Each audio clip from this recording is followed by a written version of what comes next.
తెలంగాణ సంగారెడ్డి జిల్లా పాస మైలారంలో ఓ ఇండస్ట్రీలో ప్రమాదం జరిగింది.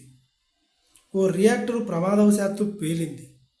ఎందుకు పేలింది, ఎలా పేలింది, ఏం తప్పు జరిగింది అన్నది పక్కన పెడితే, ఈ ప్రమాదం జరిగినప్పుడు ఆ బ్లాస్ట్ జరిగిన కొన్ని క్షణాల్లోనే 100 మీటర్ల వరకు బాడీస్ ఎగిరిపడ్డాయి.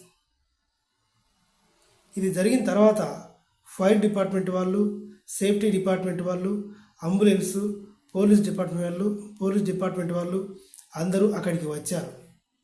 అక్కడికి వచ్చిన తర్వాత చనిపోయిన వాళ్ళు 4 ఉన్నారు. మరి మిగతా వాళ్ళు ఏమైనారు?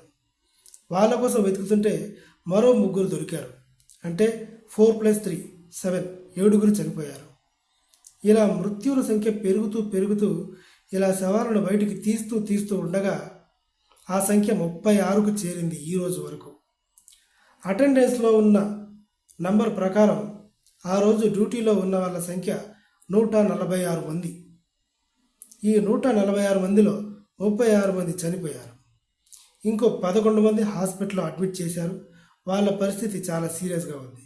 మిగిలిన వాళ్ళ ఆచూకీ ఇంతవరకు తెలియట్లేదు. దాదాపుగా 60 మంది మిస్ అయ్యారు.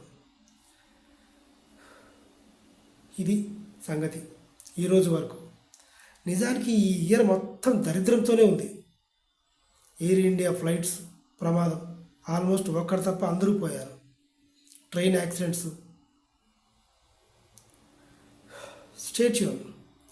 మిగతా వాళ్ళ గురించి తెలియగానే మళ్ళీ అప్డేట్ చేస్తాను. Please subscribe my channel. Thank you.